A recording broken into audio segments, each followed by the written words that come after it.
Bengals fans. 33-31 victory over the Steelers, and if you can't hear it, the crowd is saying, "Thank you, Cleveland." Joe Flacco, Jamar Chase joining us on set right now. Gentlemen, wow, congratulations on the victory. Joe, you got here 10 days ago, 31 for 47, 342 yards, 3 touchdowns, and that's not even the coolest thing about you. You are so calm, cool, and collected. You walked up here with no shoes on. You're wearing socks. I know. That's so unlike me, too. Like, I wear my shoes all the way till I go to bed, and today I just said, you know, I gotta get these cleats. You know what? You deserve it, man. What a day. How does this one feel for you? Describe it for us. Oh, geez. I don't have a good answer for you. Man, it was a lot of fun. I mean, you hope that you can just kind of ride off into the sunset and win this like 37-24 and not have to do what we did at the end. But when you kind of pop out behind the line of scrimmage and you see this guy wide open, then that's not too bad either. Yeah, Jamar, man, 16 catches, career high tonight. Talk to me about Joe Flacco, man. What's it been having him here, bringing that confidence back to this offense? Honestly, it's fun having him, man. He came in, knew what he was doing right from jump. Honestly, having a veteran quarterback is probably the easiest thing they could have done for us. Him coming in and adapting with ease, no problem for us. Joe, when you play with a lot of great receivers here in the league, but when you come to this locker room, you got Jamar, you got T. Higgins. Where do these guys rank in terms of raw talent and trust? You know, it's funny. After last week's game, it wasn't even like we did anything crazy, but I was on the phone with my dad. I was on the phone with a couple of my brothers, and we were just laughing at like how absurd they are. and I think for me, it was the simple things that you don't even like realize is super impressive. But they caught a couple balls that like a lot of guys would go to the ground for and catch with their chest, and they were just plucking it out of the air. I didn't get like the ball great on a quick out last week in Green Bay, and I threw like one of the biggest ducks I've ever thrown, and he just plucked both ends of the ball, and it was just crazy. It was the simple things. I'm telling you, we were sitting there just laughing hysterically about how good they are. I bet you were. I know Pittsburgh wasn't laughing hysterically, but you said something about Raw this week in the interview leading up to this game. You said, hey, you thought they'd come in here and want to be really bullies. I think he said raw dog. Raw dog. That's what it. And was that reverse psychology? Because it kind of looked like you were raw dog. Yeah, I was about to say. I mean, let's just say I wasn't the one, you know. Oh, there we go. So that's what it appeared. Killing him. But it happened, man. It ain't coming out like that. But other than that, man, we know what it is with them. Good, hard fight. It's going to always be tough, you know, physical game. But we got to find a way. But you got busy in other ways. Like, you showed a different kind of effort. Yeah, Chase was running with the football. You showed an unreal effort to get out there and block for him. Talk about what it means to you, regardless of record, regardless of everything, how much you're making. You go out there and show leadership. Yeah. Man, I want to win, man. Everybody know I'm a winner. I always want to win. This is most year I've been like vocal, so like everything that I say, I gotta do it 10 times more. You know what I'm saying? Especially when the guy's looking up to me. So as much effort as I gotta put in, I gotta give it away. Joe, we keep talking about your throwing. We keep talking about the balls to the sideline, Jamar, his performance. You called your own number. You're the old. Look like you might have been confused. Can you walk us through the play where somehow you did a little zone read, pulled it, and ran for 10 in the first down? So listen, there was a handful of plays today that I was like, what is he saying? We have these formations that end in F, and I was not getting it. That one, I read off my wristband. It was correct. Jamar lined up on the ball. Noah lined up off. Jamar was supposed to be off the ball. He was supposed to counter motion and bluff that end. Yeah. And when he was on the ball and the play clock was running down, I was like, screw it. I was just gonna hand it off, but he came off the edge so to him quick. I was like, all right, I haven't done this since my probably first or second year, but I'll do it now. I was in tears when you took so good. It felt good. It felt good. I can't lie. Jamar, 26 catches in 2 games with Joe Flacco as your quarterback. Most catches by any Bengals player in that 2-game span. You know, Joe's been up here and having to talk about what it's been like for him in the last 10 days. How would you describe the last 10 days for you on the receiving end of all this? It's honestly been amazing. He's used to it, man. Yeah, I'm about to say, like, this guy goes off every week. And he coming in and just throwing it, you know what I'm saying? He giving me opportunities, and, you know, I can never tell a quarterback no, you know, at the end of the day. So I'm just it's been amazing. Hey, can we talk about that bracket, please? Oh, they went double bracket. You hit Andre Yosibas down the middle. Oh my gosh! You know, I know our coaches wanted to hit that. We had been talking about like our answers if they do that. I broke the huddle and I said, "Oh my God, they're doubling both of them. I'm gonna have the shot down the middle." As soon as I broke the huddle, and then as I get the ball, they kind of step down, and I'm just like, "Oh my gosh, here we go." And so thank God we hit it. Yeah. That's awesome. Joe, let me ask you this, though. A couple years ago, we had a cool moment. You had this big win in Cleveland. Fitz gave you something very near and dear to his heart. I want to know, do we still have the Tutty Buddy? We have that. We just recently moved. We have that somewhere. There it is. Here's the shot right here, your Tutty Buddy.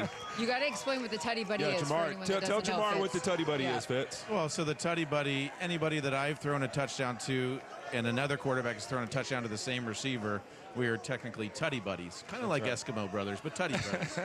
Okay. And so ours was, do you remember who? TJ Hushmanzada. TJ Hushmanzada. That's right. Joe, Stephen, Daniel, Francis, Evelyn, and Thomas are at home. Are they in bed right now? I think. Or did you let them stay up and watch this? I'm guessing Mom let them stay up for this one. Yeah. Okay. You got the coolest dad in the world right now. I know Are you ready to go to bed? Man, I've been ready. They always want to watch the Thursday night games. I'm like, guys, go to bed. What's your message for those kids at home? Oh man, listen, I know they're pumped. I mean, they so badly want this that all the negative stuff comes out, all the positive stuff comes out. I think I'm going to get to see them this weekend, so it's going to be a lot of fun. Nice. Joe, what's your message? What's your message for all the 40-year-olds out there? Yeah, talk to them. A long Talk time. to What do you us. say to all those 40-year-olds? We need it. They called it the icy hot bowl. You got Ben Gay, Asper Cream. What's your secret? What's going on here? Well, listen, I've never used Icy Hot in my life, so we got to get rid of that. But listen, this game is so great, and I think sometimes when you've played it for so long and you've done it all your life, you know, you can lose some of that energy you have for it. But I think it's all about your mind and telling yourself that, like, this is one of the best things in the world. So I think just stay excited about what you're doing, and I think you'll be able to do it for as long as you want. Yeah, you know, we talk about one game, one player can be that catalyst for the rest of the season. You're now sitting, Jamar, second place in the AFC North. What does a game like this do for you guys? Well, I mean, it put a lot of confidence for us. That's what we needed to get ourselves on this run. We got 2 more home games coming up next, and that's what we need. All right, well, go enjoy this one. It was a big one, so much fun to watch. Your fans, I know, are very excited to celebrate this victory. Joe, Jamar, thank you for taking a little time. Appreciate you. Good job, guys.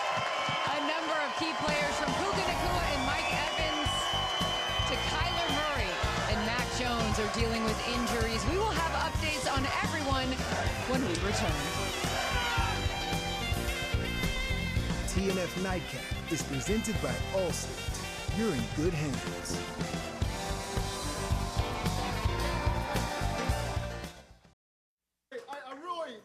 It's early in the season, but I couldn't be happier for you guys because we've sat in these locker rooms the last 4 weeks and preached.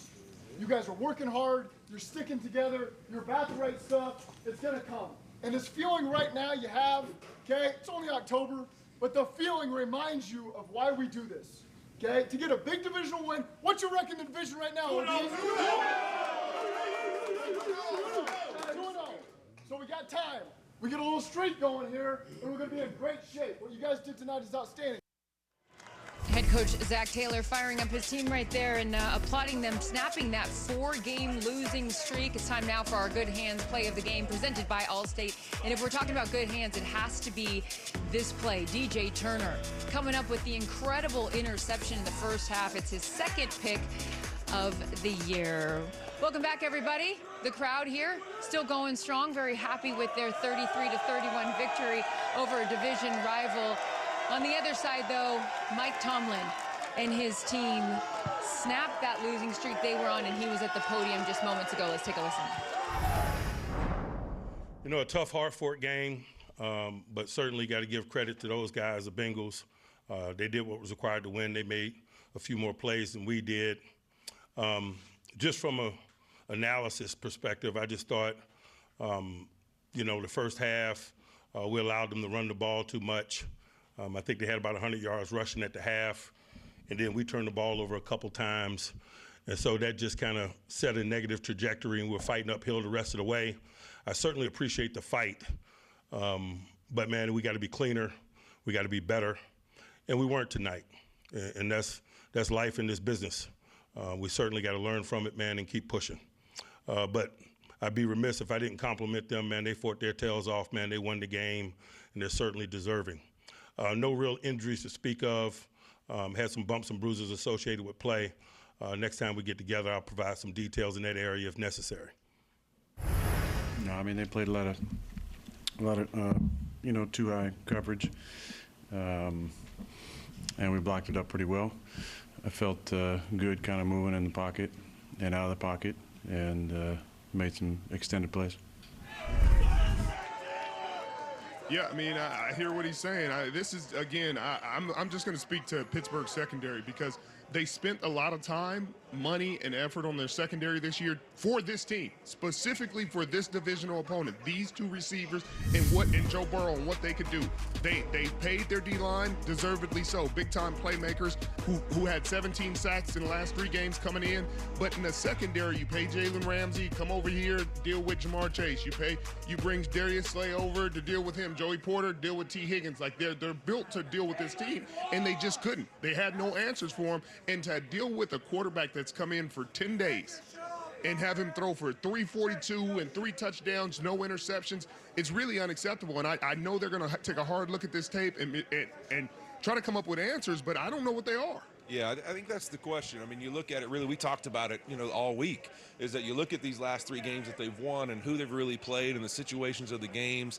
You're sitting there going, man, there's a little bit of some questions of how good they really are and the style they've been allowed to play over the last few weeks. And I look at it, and it's just, is this the Steelers defense I played years ago in this division? It's not. The physicality, really, that is not this team. They're much different. We talk about Herbig and we talk about Highsmith and then TJ Watt. They're all kind of pass rushing type guys. And we look at team success now again tonight, Cincinnati, running away from TJ Watt, getting tons of yards, and it's a complete different discrepancy running at TJ Watt and running away from him. And so it's just, to me, it's like you don't ever see that happen to a Pittsburgh Steelers defense where a team comes in and just runs the football all over them because of the physicality they play the game with. So there's more questions to me than answers really of who they are going forward tonight after this, because they even pitched themselves as that's exactly why they're here to stop this football team. And this football team, with the 3rd quarterback they play with this season, scored all over him tonight. Okay, so you have the question marks on the defensive side of the ball. On the offensive side of the ball, when you look at Aaron Rodgers and that group, what did you make of tonight? Well, I thought he made the one big mistake in the first half, which was the interception on the 7 pump down the sideline to DK Metcalf. But other than that, he played really solid. The question I think that I had going into this game, can they stay in this 13 personnel? Can they stay patient if they get down by a couple scores in the second half? They fell behind by 2 scores in the second half, and they still did it. They still kept 13 out there. They're still able to run the ball. They're still able to get the ball down the field. All the 4 touchdowns by the tight ends. I don't think the offense was the problem tonight. And the thing that I loved about Aaron that we hadn't seen a ton of this year was him moving around. He made reference to that, making plays, extending plays. That's something that we haven't seen a lot of him in the last 2 years, and it was nice to see tonight. Pre-game, we talked about wanting to incorporate those tight ends and getting them involved. He did that tonight. Well, I agree with what you just said there, Fitz. I mean, it wasn't the offense's fault. I mean, the offense did what they had to do to win this football game. They put up 31 points. I think right now, when you look at the tight ends for them, I was saying that they need to get more involved, and they did. And I like what I saw. Pat Fryermuth makes $12 million a year. He is a big-time tight end, and they finally went to him. He only had 8 catches coming into this game. I think he had 5 catches tonight for 111 yards and a couple of the touchdowns. So I think they're going to lean on these tight ends. I love DK Metcalf, obviously, out there at the receiver, but I still need one more explosive player, okay? Calvin Austin the third. He'll come back, but I still think maybe even a trade or something to go out there and get one more explosive play, because this team, they lost tonight, but they're still a really good football team. Yeah, Aaron Rodgers' second 4-touchdown game of the year so far. All right, as Week 7 continues, the Rams will face the Jaguars in London. The Eagles meet the Vikings, who are coming off their bye. And Atlanta heads to San Francisco on Sunday night, while the Bucs visit the Lions in the early game on Monday night. And with that, we say hello again to NFL Network insider Ian Rappaport. So, Ian, first of all, wow, what a game. But turning our attention here to the Titans, they fired their head coach, Brian Callahan, on Monday. What's their game plan moving forward? Yeah, just a total mess. 4 wins over the last 2 years. Game management issues. Cam Ward just did not improve like they thought. So Brian Callahan out. Mike McCoy now the interim coach. Here are 2 factors to watch besides maybe a little bounce from an interim coach. One, who will they trade? Several teams are calling the Titans, trying to trade for some of their defensive players. Arden Key would be one. Roger McCreary would be another. And then who are they going to hire? Expect a methodical, well-thought-out search. Couple names to watch here. Matt Nagy would be one. Arthur Smith, who obviously we saw tonight, would be another. Lou Anarumo, Mike McCarthy, a couple more. All right, great ones there. And it feels like you and I talk about Brock Purdy and Mac Jones every single week. So let's just do it again. What is the latest with the Niners quarterbacks? It does seem to be moving toward another start for Mac Jones for the San Francisco 49ers. Performed incredibly well as the backup. Seems he's going to get another shot. He has been a full participant in practice this week for the 49ers. Despite an oblique injury, despite a knee injury, Brock Purdy come back from turf toe. Limited. Certainly seems like that's the direction it is heading. George Kittle, by the way, expected to be back for the 49ers. And then stay in this division here for the Arizona Cardinals. Kyler Murray missed last week with a mid-foot sprain. He was spotted throwing to practice squad receivers during practice day. Certainly seems like another start for Jacoby Brissett for Arizona. Okay, appreciate that. There are also some key wide receiver injuries as well. What can you tell us about Puka Nacua and some injured Buccaneer wideouts? Yeah, we'll start with the London game. Start with Puka Nacua. My understanding is that Puka Nacua dealing with an ankle sprain, unlikely to play this Sunday for the Rams. They got a bye after that, so it seems like he's only going to miss 1 game, but not looking good there. Meanwhile, Mike Evans for the Bucs returned to practice today from that hamstring injury. He's got a shot to play on Monday. And then Emeka Buga, the excellent rookie, also, of course, dealing with a hamstring injury. No practice today, not expected Monday night. Alrighty, that's a big loss for them. Thanks, Ian. We appreciate you as always. And for all the big storylines, catch Good Morning Football on NFL Network tomorrow beginning at 8 a.m. Eastern. Thank you, Ian. All right, with Week 7 underway, we're going to play a little game we are calling Who Are They? Not to be confused with Who Day. I'll ask you about a team. You're going to tell me who they are. There's some good and there's some bad from either of the teams, and you're going to give me some identifiers in your opinion, all right? So let's start with you, Tony. Your former team, the Falcons, had a big win on Monday night. They have the #1 total defense, beat the Bills, as I mentioned, on Monday night, and they're 27th in scoring. Michael Penix Jr. has only thrown 4 touchdown passes. So who are they? You know what? I look at them, and I think they're a team on the brink of stardom. I really do. I think they're a really balanced football team. Defensively, they got it. #1 in the league in terms of yards allowed. #1 against the pass. Bijan Robinson is running like crazy right now. But Michael Penix, okay, he's got Drake London, who is another guy on the brink of stardom. But Michael Penix, he's a guy. Remember, he sat out most of last year behind Kirk Cousins. He's only had 8 starts throughout his whole career, and a lot of people that did really well last year in that class: Caleb Williams, Jaden Daniels, Bo Nix, Drake May. Don't forget about this guy. This guy is developing right before our eyes, and he is going to get it going in the right direction. This team right now, to me, they could make a serious run come playoff time. Watch out. On the verge of greatness. All right, Whit, Patriots have already matched last year's win totals. Drake May, 3rd in passer rating. However, they lead the league in penalties and are near the bottom in rushing. So, who are they? I'd say this. They're on the rise. I think they're eventually going to be a contender by the end of this season. I have the New England Patriots making the playoffs. That's where I would say I'd put them, because I look at Drake May and I see a quarterback who 5 straight weeks having a passer rating over 100. He's got a 73% completion percentage. They're not just winning in spite of them. They're winning because of this guy. And when you're a young quarterback and your team's doing that, and then I look at the head coach and I say, what is the environment of the identity and standards that Mike Vrabel has? I have no question, after watching him coach in Tennessee, they're going to run the football well, because eventually they're going to figure it out. They're going to get the right guys that do it, because that's his mentality. He wants to play physical football. They're doing it on the defensive side. They're 7th in scoring, even though they haven't played great in the secondary yet. But on the offensive side, if they get a running game and they get that established to go with Drake May's ability to push the football down the field, they're going to be a tough team to knock out as this season goes on. They're good 3-0 on the road this season. And, oh, by the way, where are they at this week? At Tennessee, going back for Vrabel. You think he's not going to want to He'll be ready. Yeah, you love Mike Vrabel. Who doesn't? Sherm, Jacksonville leads the league in takeaways. They beat the Niners and the Chiefs in back-to-back weeks. On the other hand, though, Trevor Lawrence hasn't had a game with a passer rating over 100. So when you look at all the pros and the cons there, this is the game. Who are they? I guess you can say up-and-comer because their defense has been dominant. They've taken the football away. They've impacted games. They've impacted winning. The issue comes when they're unable to take the ball away. You cannot depend on Trevor Lawrence to win these games, and that's the issue. Not because they don't have offensive weapons. You've seen guys like Travis Hunter start to blossom into his role, be dynamic. Travis Etienne blossom into Brian Thomas starting to look like he did last season. But it's Trevor Lawrence has to be more consistent. You talked about the passer rating under 100. He just has not played well enough in these games that they've lost. And when the defense doesn't give him a turnover. Did you not see the game where he had that game-winning touchdown? Yeah, you didn't see his awesome run at the end of the game? The awesome run, the Kansas City Chiefs. At the end of the game? At the end of the game, when he fell on the ground. Yeah. He looks fantastic. Okay.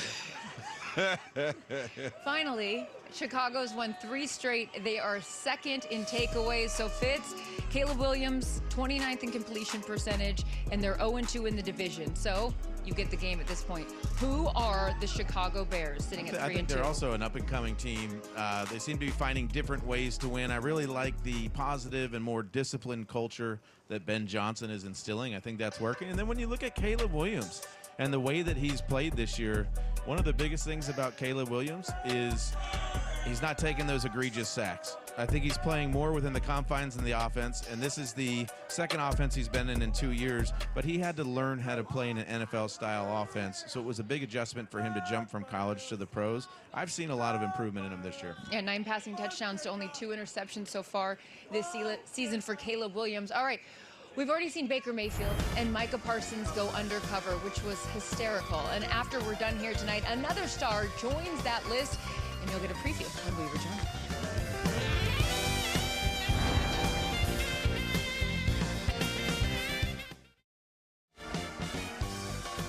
TNF Nightcap is brought to you by Head & Shoulders, the official shampoo of the NFL. Life of a showgirl right there. Hey, these two are so busy. Last night, Fitz and Whit had an event. You guys had so many fun fans. Look at Teddy Karras, baby. Showing up. Great hats, by the way. I want to hear more about that in a second. But give me your overall. We did this in Buffalo, too. It was so much fun there. Tell us about last night. I think it's just really special. You get an opportunity to come in these NFL cities and just say, hey, we want to put on a show, talk about football, and have some fun with fans. People show up. We play some drinking games. We have a good time.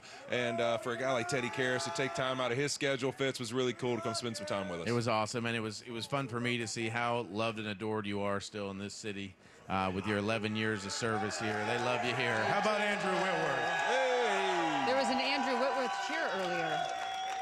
Well, very cool. Why wouldn't it? Carissa, I did want to show everybody, our team, a little something from last weekend. We had a chance, Carissa and I got a chance to judge the Dancing with the Warrior Stars competition.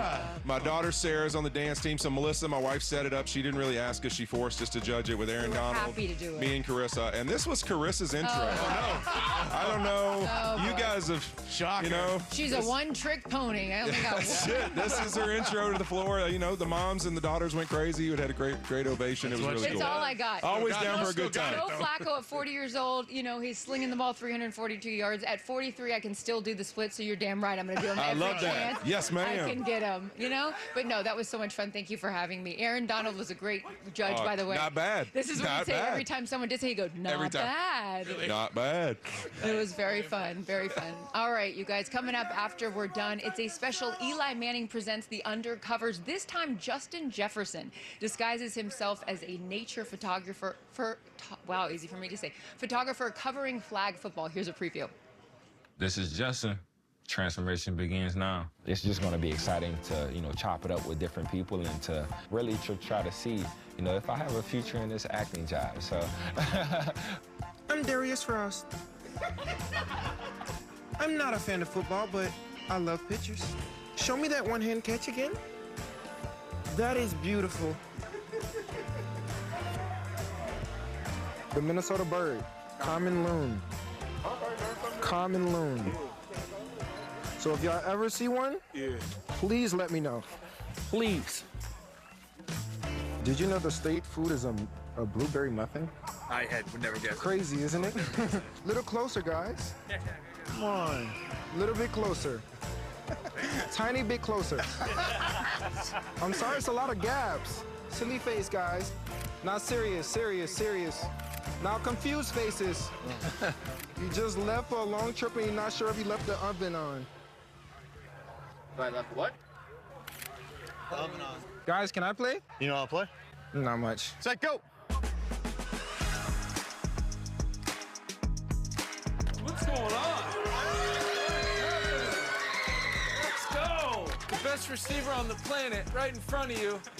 He is my man, Justin Jefferson, right here.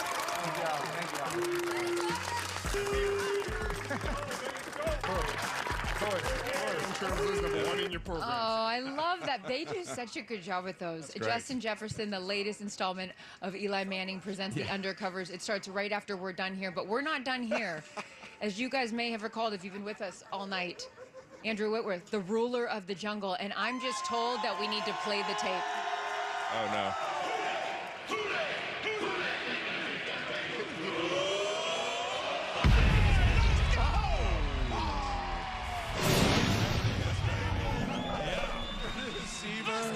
I want to get back to Sherman's power rankings in a minute. That's fantastic. Look at that, Look baby. at that, the ruler. There he is. With the ruler. Bet you get Oh, well, Bengals get there's on you tapes too? everywhere. We got another one. Uh-oh. Oh, no. What did they do this time? Oh, my God. What is going on? Gunman style. This is Gunman awesome. style. Yeah, I forgot about that. Are those unicorns? Yeah. Those look good. Okay, all right. I like that one. Yeah, don't bring up my power rankings again. I mean, do we have I was more? just gonna- I didn't Just know keep there them was coming something. at this point. Yeah. Steelers are 3, right? We don't have any more tapes, but we do have ice cream coming up. And I'm told that, Tony, you're really going to like Oh, yeah. Here it is. So it's chili over ice cream. Oh, I didn't know it was that. What It's did real. you think chili over ice cream? Real chili over ice cream? You guys didn't No, tell the me that? fake Oh, I might chili have that to get everyone in. knows about. Oh my God, that looks. You know I'm not turning food down. I think it was. I thought it was infused. So Skyline Chili is a Cincinnati institution, and they partnered with a local ice cream chain, Grater's, to produce it. You guessed it, Skyline Chili ice cream. Okay? I heard the locals put hot sauce on the ice cream, and they love this. We're not locals, and Tony, you're so daring with food, as we saw with those buffalo wings. You know, we have allowed you to do the honors here and taste this. I feel like I've been bamboozled. Skyline Chili ice cream. Okay. Pour it You on try top. anything once, right? Gotta- yeah, put the chili on and then put some hot sauce on. Not a lot, because we know you don't like a lot of hot things, but I'm told it's not as bad. That's so gross. Okay. Okay? Alrighty, let's See what- let's try it out. All right, Tony, get Okay. in there, baby. See Talk what to we us. got here. Talk to us. God, this looks nasty. Come on, you got it. That looks It's an great. institution. There's no way that's Not good. bad. Aaron Donald voice. It's actually not bad. Hey, there we go. Not bad at all.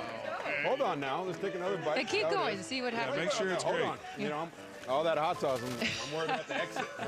Oh, Jesus.